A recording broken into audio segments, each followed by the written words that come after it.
நேயர்களே, நேற்று செவ்வாய்க்கிழமை ஓமனுடைய மத்தியஸ்தம் அடிப்படையில் சுவிஸ் ஜெனீவாவில பேச்சுவார்த்தை தொடங்கியது.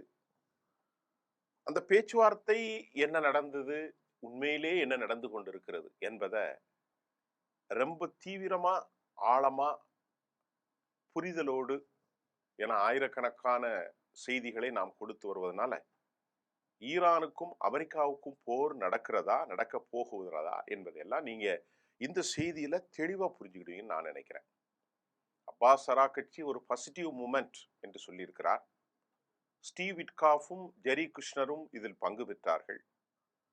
2 மணி நேரம் மட்டுமே இந்த பேச்சுவார்த்தை நடந்தேறியது. அப்படின்னா அது வெற்றியா தோல்வியா? நாங்க ரீச்டு ஒரு முன்னேற்றத்தை அடைந்திருக்கிறோம் என்பது மட்டும்தான் ஒரு statement has been made by Abbas Araghchi. அதனால நாங்க அதை எக்ஸாக்டா ப்ரிடிக்ட் பண்ண முடியாது. ஆனா 2 மணி நேரத்துல பேச்சுவார்த்தை முடிஞ்சது.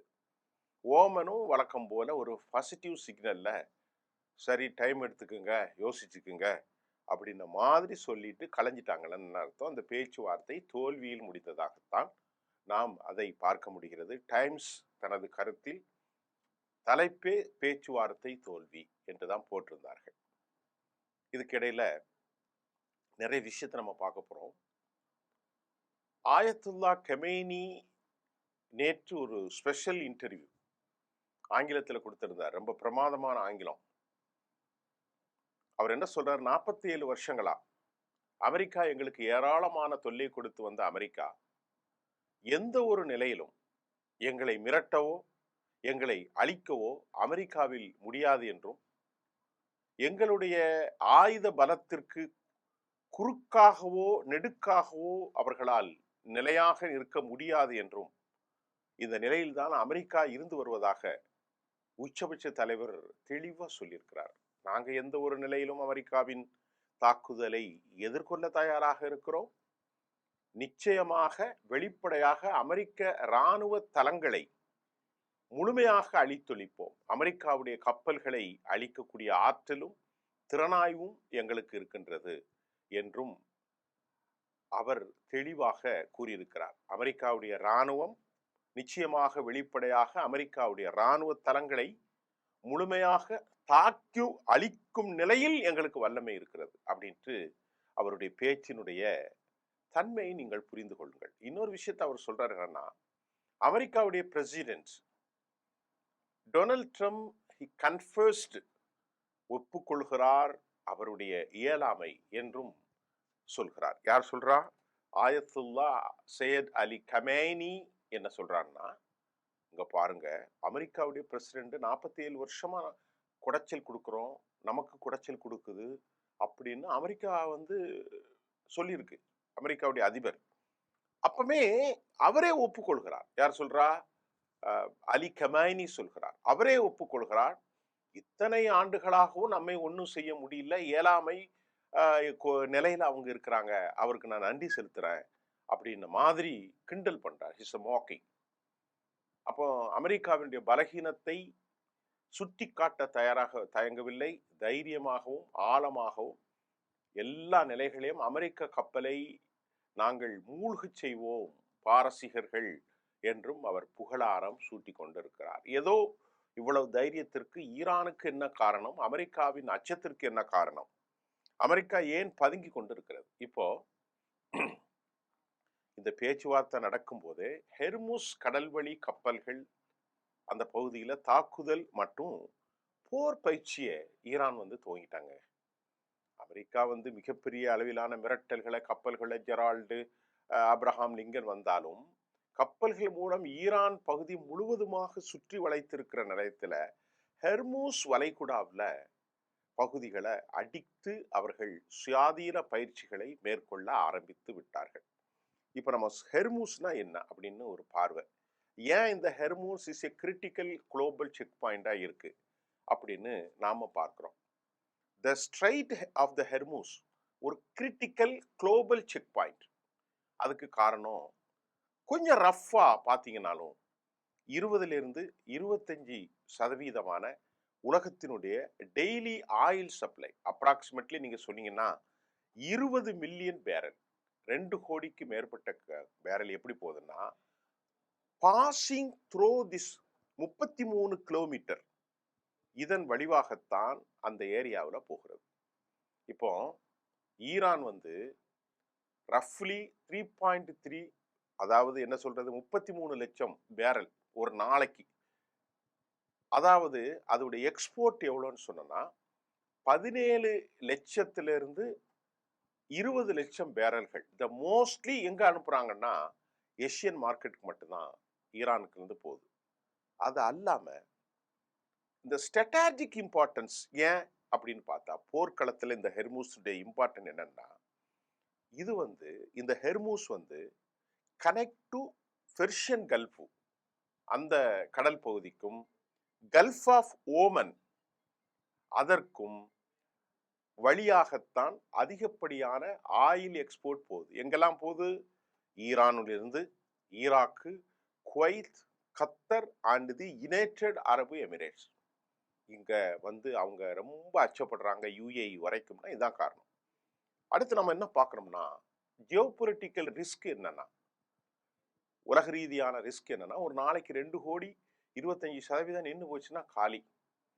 எப்படி சொல்றது, குறைஞ்சபட்சம் ஒரு 8 கோடி பேரல் உலகம் முழுவதும் சப்ளைல 2 கோடி காலி. டிஸ்பைட் இருந்த போதிலும் இந்த கன்சிஸ்டன்ட் தொடரான இந்த த்ரெட் ஈரான் வந்து ஒருவேளை ஹெர்முஸ் பகுதிகளை காலி செய்தால், பிளாக் ஆஃப் த ஸ்ட்ரைட், ஒருவேளை என்ன நடக்கும்? மிகப்பெரிய டென்ஷன், அதாவது பெரிய அளவுல வேல்யூம், ஒரு பொட்டன்ஷியல் வேல்யூம் ஆஃப் ப்ரொடக்ஷன் லேகிங், அல்லது என்னாச்சு அது அப்படியே நின்று போயிடும், தடையாயிரும். அதல்லாம 90% oil exports Iran bosses throw this way, export terminal and Persian gulf, இதுதான் முக்கியமாக இருக்கும். அப்ப இந்த போரை நடத்தினால் முதல் தாக்குதல் ஹெர்முஸ் தான். மார்க்கெட் இம்பாக்ட் என்ன ஆக போகுது அப்படின்னு பார்க்கிறோம். 80% வந்து ஆயில் எக்ஸிஸ்டிங், இது வழியாகத்தான் பெரும்பாலும் ஆசியா மார்க்கெட், பிரிமிலரி மெயினா சீனாவுக்கு, இந்தியா, நம்ம நாட்டுக்கும் வருது, அண்ட் ஜப்பான். இதுக்கு ஆல்டர்னேட்டிவாக சப்ளை எங்க இருக்கு? ஒரு பெரிய அளவுல இது இடையூறை ஏற்படுத்தும். இதற்காக மாற்று ஆப்ஷன் என்பது எதுவுமே பெருசா இல்லை, லிமிட்டட் தான். இப்போ அமெரிக்கா சம் கெப்பாசிட்டி எக்ஸிஸ்ட், இதை மேனேஜ் பண்ணோம் Canada and pipeline bypassing the straight. இங்க இருந்துதான் அங்கேயும் செல்லக்கூடிய பைப்லைன் இருக்கிறது. 2020ஆம் ஆண்டு ஈரானுடைய சாங்ஷன் சப்ளையர் எப்படின்னா, இங்கிருந்து சைனாவுக்கு ஆயில், அதாவது டீபாட் ரிஃபைனரிஸ், அது ஒரு மிக முக்கியமான விஷயமாக பார்க்கப்படுகிறது. இது அல்லாம சவுதி அரேபியாவுக்கு பைப்லைன் இந்த லைன்ல தான் போகுது. யுனைடெட் அரபு எமிரேட்ஸுக்கும் ஏராளமானது இங்க தான் போகுது. அது இல்லாம ரொம்ப முக்கியம், அமெரிக்காவுடைய தோழர்கள் தான் சவுதி அரேபியா, அமெரிக்காவுடைய தோழர்கள் தான் யுஏஇ. அமெரிக்காவுடைய பொருளாதாரமும் இங்கு இருப்பதால் கத்தரினுடைய இயற்கை வாயுகள் ஹெர்முஸ் இல்லாமல் இல்லை.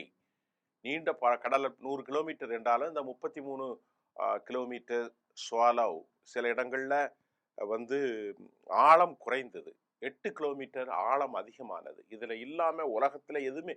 ஆகவேதான் இந்த இடத்துல நேற்று ராணுவ பயிற்சி ஈரான் மேற்கொண்டு கைய வச்சிங்கன்னா காலிடா அப்படிங்கிற செய்திய தெளிவா சொல்லிட்டான். அப்புறம் பெரியவர் கோமேனியுடைய பேச்சு, 86 வயசுல இவ்வளவு வலியா பேசுறார். அவர் இனி வாழ்ந்து என்ன செய்யறதுன்ற முடிவுக்கு வந்துட்டார். என்ன ஆனாலும் பார்த்துலான்னு, அது அவருடைய பேச்சு. இதற்கிடையில அமெரிக்க அதிபர் வந்து அவருடைய சில விஷயங்களை குறித்து இன்டர்நேஷனல் காணொலியில நேற்று சில செய்திகள் வந்திருக்கிறது. டொனால்ட் ட்ரம்பும் பெஞ்சமின் நித்தானியாகவும் டொனால்ட் ட்ரம்பும் சந்தித்த போது என்ன பேசப்பட்டது என்பதை குறித்து இதுவரைக்கும் எந்த தகவலும் வெளியாகவில்லை. அதாவது அமெரிக்க அதிபர் டொனால்ட் ட்ரம்ப் எப்பவுமே வளவளா குளக்குளா ஒன்று செய்ய முன்னாடியே சொல்லிட்டு தான் செய்வார். அவர் ஒரு மாதிரியான ஆள் அவர். ஆனா அவர் இந்த விஷயத்துல ரொம்ப மௌனமாக இருப்பது பல்வேறு விதமான ஸ்பெகுலேஷன், ஐயங்களை நம்மிடம் ஏற்படுத்தும் வகையில் இருப்பதாக சர்வதேசத்தினுடைய அனலைசர்ஸ், எக்ஸ்பர்ட்ஸ் தன் கருத்தில பதிவு செய்து வருகிறார்கள். எல்லா நிலைகளிலும் தொழில்நுட்பங்கள் நிறைந்த தாக்குதல், விமானங்கள், நான் எல்லாமே சொல்லிட்டேன், ரேடார் கருவிகள் மற்றும் கப்பல்கள் நிறுத்திக் கொள்ளும் நிலையில் அமெரிக்காவிடத்தில் ஒருவிதமான தயக்கம், அதன் பலவீனம் ஏதாவது ஒரு விதத்தில் வெளிப்படுவதை நாம் ஏற்றுக்கொண்டுதான் ஆக வேண்டும். ஈரான் அமெரிக்காவிடம் இஸ்ரேல் திட்டங்களுக்கு உட்படாமல் 2 பிரச்சனை நீங்கள் தனித்தனியாகத்தான் கவனிக்கணும் அப்படின்ட்டு ஈரான் ஒரு வேண்டுகோளை அமெரிக்காவுக்கு வைக்கிறாங்க. உங்க பிரச்சனை வேற, அவங்க பிரச்சனை வேற, அவங்க பிரச்சனை நீங்க தலையிடாதீங்க அப்படின்ட்டு யார் சொல்றா? ஈரான் சொல்லுகிறது. அணு ஆயுத நிலைகளை கைவிட பேச்சுவார்த்தை நடத்தி அதனால் ஏதாவது சாதகம் ஏற்படும் பட்சத்தில் இஸ்ரேலிடமிருந்து அமெரிக்காவை பிரிப்பது என்பதுதான் ஒரு ராஜதந்திர யுக்தி சார்ந்த நடவடிக்கையாக இப்பொழுது ஈரான் மேற்கொண்டது. ஆனா இஸ்ரேல் ஏதாவது ஒரு வகையில ஈரானை தாக்கி ஆக வேண்டும் என்ற நிர்பத்துக்குள்ள அவங்க இருப்பது குறிப்பிடத்தக்கது. ஏன்னா 12 நாள் போரின் போது ஏராளமான உயிரிழப்புகள், 12,000த்திற்கும் மேற்பட்ட இஸ்ரேலியர்கள் உயிரிழந்ததாக சொல்லப்படுகிறது. தற்போது மீண்டும் தாக்குதல் நடத்த வேண்டிய நிலை அந்த நாட்டிற்கு ஏற்பட்டிருக்கிறது. எனவே இஸ்ரேல் தனித்து தாக்குதல் நடத்த வேண்டும் என்ற நிர்பந்தம் ஏற்பட்டுள்ள போது இதை நாம் கவனத்தில் எடுத்துக்கொள்ள முடியுது. அதுதான் அமெரிக்காவையும் சேர்த்து இருக்கிறார். எனவேதான் கடந்த 12 நாட்கள் நடந்த போரில் ஈரானில் உள்ள ஏவுகணை தொழில்நுட்ப தளங்கள் பொதுவாக அழிச்சிருக்கிறாங்க, இஸ்ரேல் நம்புகிறது. எனவே மீண்டும் ஒரு தாக்குதலை நடத்தி ஈரானுடைய ஏவுகணை தொழில்நுட்ப திட்டத்தை ஓரளவுக்காவது பின்னடைவை ஏற்படுத்தும் வகையில் செய்யலாம். அதே நேரத்தில் ஈரானின் அணு ஆயுத நிலைகளை கைவிட வேண்டும் என்று மீண்டும் ஈரான் அணு ஆயுத நிலைகளை குறிவைத்து மீண்டும் ஒரு தாக்குதலை நடத்த தற்போது இஸ்ரேல் முயற்சி செய்வது பரபரப்பாக இருக்கிறது.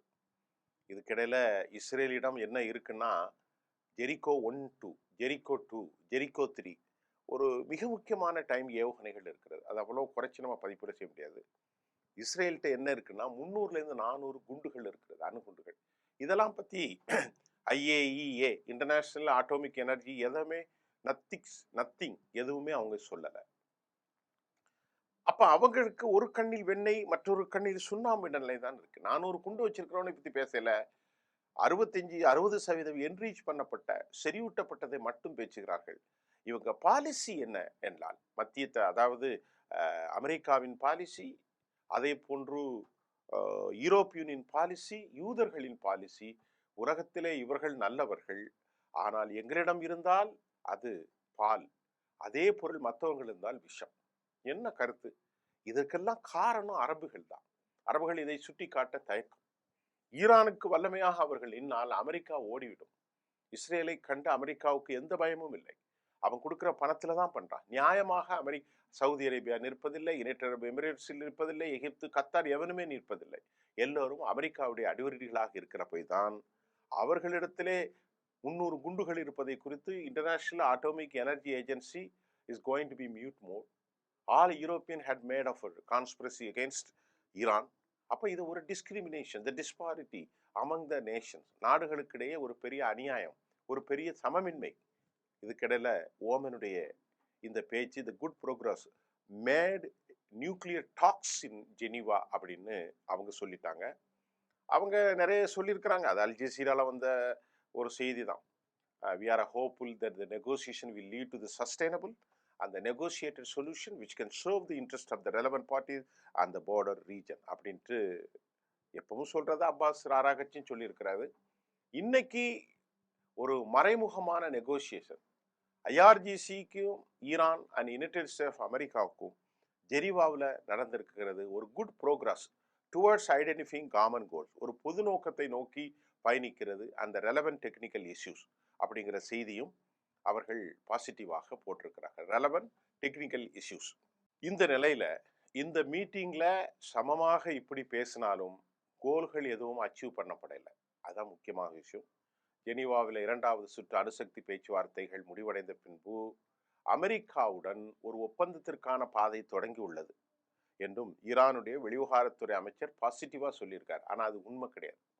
மிக தீவிரமான விவாதங்களின் போது ஒரு முக்கியமான கொள்கைகளை குறித்து தெஹ்ரானும் வாஷிங்டனும் ஒரு புரிதலை எட்டியுள்ளதாக கூறுகிறார். 2 மணி நேரத்தில் எந்த புரிதலும் இருக்காது. இருந்தாலும் பிரச்சனைகள் தீர்க்கப்படவில்லை. அமெரிக்க கோரிக்கைகளுக்கு அடிபணிவதை, பொருளாதார தடைகளை தளர்த்த வேண்டும் என்பதில் ஈரான் ரொம்ப உறுதிப்படுத்ததாக இருக்கிறது. ஆனா அவங்க என்ன சொல்றாங்க, அமெரிக்கா ஒரு அடக்குமுறை தேசம். இந்த அடக்குமுறை எந்திரத்துக்கு நிதி அளிப்பதற்காக தீவிரமாக தேவைப்படும் என்றும் ஏஎஃப்பி செய்தி நிறுவனத்திடம் அவர்கள் திருப்பி சொன்னாங்க. எவ்வாறாயினும் அணுசக்தி குறித்து பேசலாம், ஆனா ஒரே ஒரு கண்டிஷன், அதை கொஞ்ச நாளைக்கு முடக்கலாம், ஆனால் எங்களுக்கு லிஃப்ட் பண்ணு, நாங்க ரொம்ப கஷ்டப்படுறோம் 47 வருஷமா. இது ஒரு நியாயம்? எந்த விதத்தில் அந்த மக்களை பட்டினி போடுவது? இது ஒரு நியாயமற்ற செய்தி. ஐஆர்ஜிசி செய்வதனால் இந்த மக்கள் ஏன் பட்டினியில் சாக வேண்டும்? பலிஸ்டிக் மட்டும் பிராந்திய பிரதிநிதிகள் பிரச்சனைகளை எந்த ஒரு குறிப்பிடத்தக்கையும் நாங்க அனுமதிக்க முடியாது. ஒரு இறையாண்மை கொண்ட தேசம், அதன் கருத்தியல், அதன் இராணுவ விளைப்பாடு, அதன் உச்சபட்ச பாதுகாப்புக்கு நாங்கள் வைத்திருக்கிறோம் என்பதை ரொம்ப தெளிவாக ஈரான் சொல்லியிருக்கிறது. அணுசக்தி பேச்சுவார்த்தைகளுக்கான அடிப்படை கட்டமைப்பு குறித்து இன்னும் எந்த புரிதலும் இல்லை. இதுதான் உண்மை. அராக்கச்சியினுடைய இந்த கருத்துக்கு பிறகு இது தெளிவாக தெரியவில்லை என்றும் இன்டர்நேஷனல் எக்ஸ்பர்ட்ஸ் வதங்கா தன் கருத்தை பதிவிக்கிறாரு. அராக்கட்சி அவர் என்ன சொல்றாருன்னா, இன்டர்நேஷனல் எக்ஸ்பர்ட்ஸுடைய கருத்து, அராக்கச்சியினுடைய பேச்சை கேட்டபோது இது அணுசக்தி பிரச்சனை பற்றியது போல் தோன்றுது, ஆனா இது ஒரு நீண்ட பாதை இதற்கு முன்னால் இருக்கும் அவங்க சுட்டி காட்டினாங்க. எனவே நாங்கள் மெதுவாக முன்னேறி வருகிறோம், இந்த மெதுவான வேகத்தில் என்று உணர்கிறீர்கள் என்ற மாதிரியெல்லாம் அவர்கள் வார்த்தை ஜாலத்தை சொல்கிறார்கள். ஈரானுக்கு எதிராக ஒரு பலப்பிரயோகத்தை அமெரிக்கா செய்வதாக அச்சுறுத்துவதாக அமெரிக்கா உடனடியாக நிறுத்த வேண்டும். மிரட்ட விளையாட்டு நீ வைக்கக்கூடாது. யார் சொல்லிட்டா? அப்பாஸ் அராக்கச்சி சொல்லிட்டாங்க. எப்போ பார்த்தாலும் அடிச்சிருவேன், எப்போ பார்த்தா நொறுக்கிடுவேன், எப்போ பார்த்தா நாசம் பண்ணிடுவேன்னு சொல்லாத அப்படிங்கிறத அப்பாஸ் அராக்கச்சி வெரி கிளியர் ஸ்டேட்மெண்ட் ஜெனீவாவில். அமெரிக்காவிற்கும் ஈரானிய பிரதிநிதிகளுக்கும் இடையே இந்த பேச்சுவார்த்தைகள் நடைபெற்ற பின்பு ஜெனீவாவில் நடந்த ஆயுத குறைப்பு மாநாட்டிலும் அவர் பேசினார். ஆனால் எந்த விதமான ஒரு தெளிவான முடிவுகளும் எடுக்கப்படவில்லை. இதுதான் உண்மை. ஏன்னு கேட்டால், நேற்று அங்கே பேசிக்கிட்டு இருக்கும் போதே ஹெர்மூஸில் ப்ராக்டிஸ் ஆரம்பிச்சிட்டாங்க. நேற்று பேசிக்கிட்டு இருக்கும் போதே அப்பாஸ் அராக்கச்சியுடைய ஸ்டேட்மெண்ட் அந்த இடத்துல அப்படித்தான் பேசணும்.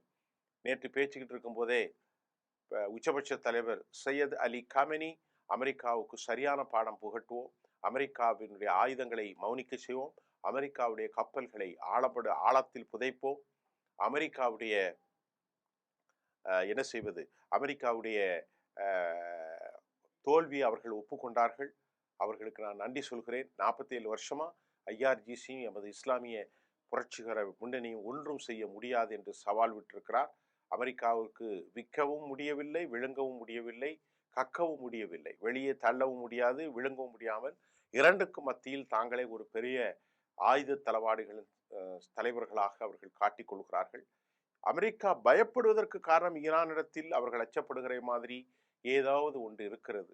ஏன்னா நேற்று காணொலியிலே சொன்னோம், சீனா முழுமையாக full bleach supported behind the screen அப்படின்னு சொல்ல முடியாது, நேரடியாகவே வந்திருக்கிறாங்க. ரேடார் சிஸ்டத்தை கொடுத்துருக்குறாங்க, வார்ஃபேரை கொடுத்துருக்குறாங்க, J-20 கொடுத்துருக்குறாங்க, ஸ்டெல்த் விமானங்களை கொடுத்துருக்குறாங்க, அதுலேருந்து மறையக்கூடிய சிஸ்டம் எல்லாமே கொடுத்துருக்குறாங்க.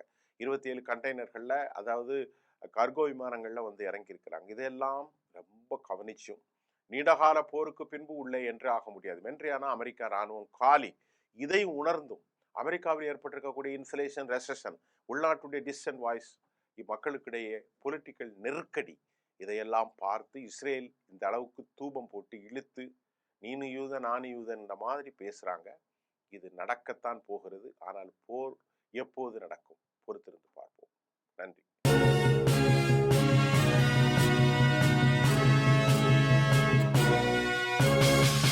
உடனுக்குடன் அப்டேட் தெரிந்து கொள்ள ஜெம் டிவி தமிழ் ஆப்பை இன்ஸ்டால் செய்யவும்.